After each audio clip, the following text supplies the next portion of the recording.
İzmir shahri, İzmirda eski joylari, eski uylari.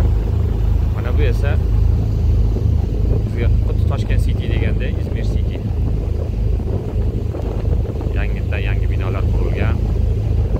Baland binolar. İzmir Turkiyada İstanbul, Anqaradan keyin 3-yirik shahar hisoblanadi.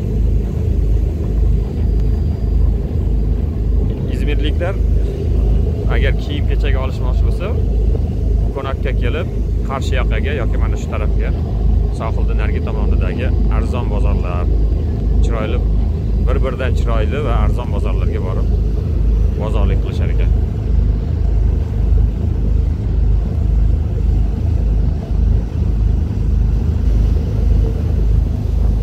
Qarang, qanday chiroyli manzara. Bularning bir narsasiga qoyil qoldim. Bayrog'ini juda yaxshi ko'radi bular. Eng vatandan uzoqda yurgan, vatanni qadrini bilmaydigan turib ham hech bo'lmasa o'sha qirmizi bayroq tushgan bir suratni bo'lsa ham cho'ntagida olib yuradi. Ajoyib.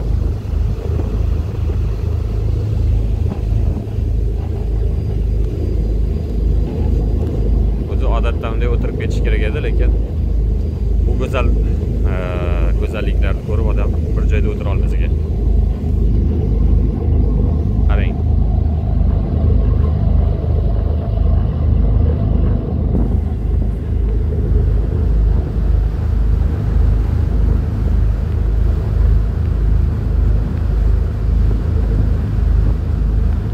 Ege dengizini suvi juda sho'r ekan. Men kecha bu dengizda cho'mildim. Xuddi bir piyola suvga yarim piyola tuz solgandek gap ekan. Juda sho'r. Suvning sho'rligiga chidab bo'lmaydigan darajada. Suvi yoqimli badanga, lekin sho'rligidan agar burningiz yoki og'zingiz orqali suv kirsa, ko'nglingizni aytadigan darajada sho'r.